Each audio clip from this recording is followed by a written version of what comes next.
Assalamualaikum warahmatullahi wabarakatuh. Selamat berjumpa kembali di channel TV Kuno.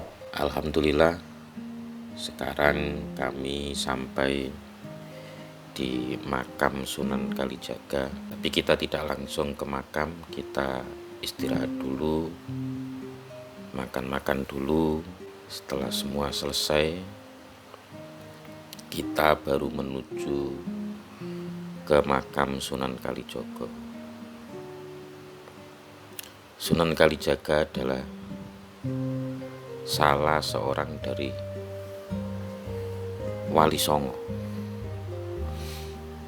Beliau dikenal sebagai wali yang sangat dekat dengan orang-orang Islam di Pulau Jawa karena kemampuannya memasukkan pengaruh Islam ke dalam tradisi dan budaya Jawa.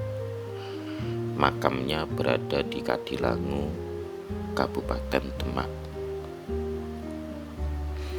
Masa hidup Sunan Kalijaga diperkirakan mencapai lebih dari 100 tahun. Dengan demikian, beliau mengalami masa akhir kekuasaan Majapahit, yaitu tahun 1478. Kesultanan Demak, Kesultanan Cirebon, dan Banten, bahkan juga Kerajaan Pajang yang lahir pada tahun 1546, serta awal kehadiran Kerajaan Mataram di bawah pimpinan Panembahan Senopati. Beliau ikut pula merancang pembangunan Masjid Agung Cirebon dan Masjid Agung Demak.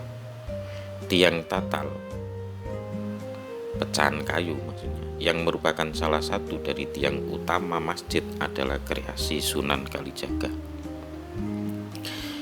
Terkait asal-usul beliau, ada beberapa pendapat yang berkembang. Di antaranya yang pertama menyatakan bahwa Sunan Kalijaga adalah orang Jawa asli, keturunan Adipati Wengker Ponorogo yang juga ayah dari Arya Wiraraja. Pendapat ini didasarkan pada catatan historis Babat Tuban dan data keluarga besar keturunan Sunan Kalijaga. Di dalam babat tersebut diceritakan Arya Teja alias Abdurrahman berhasil mengislamkan Adipati Tuban, Arya Dikara, dan menikahi putrinya. Dari perkawinan tersebut, Arya Teja atau Abdurrahman tersebut kemudian memiliki putra bernama Arya Wilatikta, yang kemudian Arya Wilatikta ini menjadi seorang adipati. Catatan Babat Tuban ini diperkuat juga dengan catatan masyhur penulis dan bendahara Portugis, yaitu Tom Pearce 1468 sampai 1540.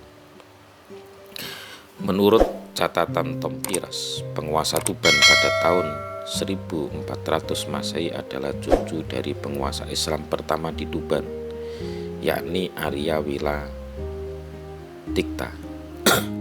Dan Sunan Kalijaga atau Raden Said adalah putra dari Arya Wilatikta.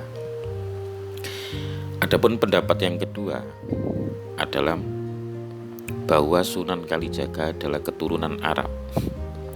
Pendapat kedua ini disebut-sebut berdasarkan keterangan penasihat khusus pemerintah kolonial Belanda Van de Beek 1845 sampai 1927 yang menyatakan bahwa Sunan Kalijaga adalah keturunan Arab yang silsilahnya sampai ke Rasulullah Shallallahu Alaihi Wasallam. Pendapat yang ketiga yaitu dikutip dari sejarawan De Graaf.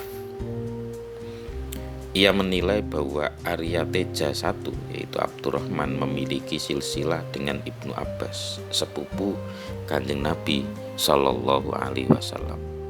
Ini berarti ada 3 versi sejarah tentang Sunan Kalijaga. Tetapi yang berkembang dan masyhur hanyalah versi Jawa, sedang dua versi yang lain tidak pernah dijumpai secara tertulis. Sunan Kalijaga dikenal sangat toleran pada budaya lokal.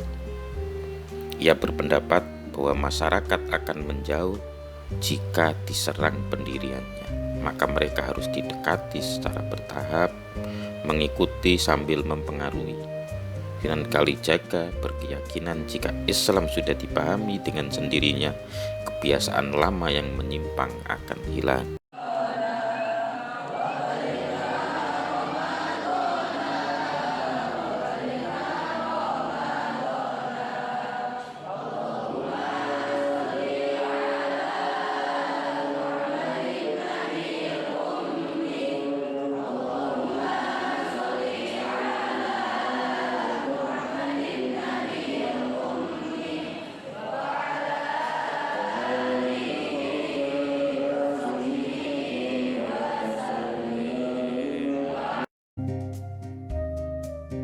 Dalam mengenalkan Islam, beliau menggunakan metode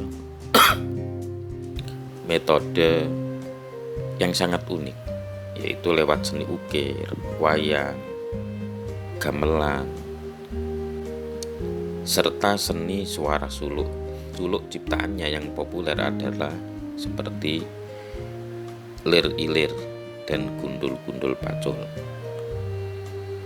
Bahkan beliaulah yang menggagas baju takwa, perayaan sekatenan, grebeg maulid, serta lakon carangan layang Kalimosodo dan Petruk dadi ratu. Metode dakwah tersebut sangat efektif, sehingga sebagian besar adipati di Jawa memeluk Islam.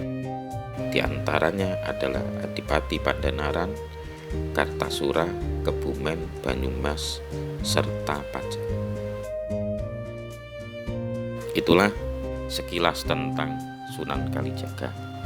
Mudah-mudahan ada manfaatnya. Wassalamualaikum warahmatullahi wabarakatuh.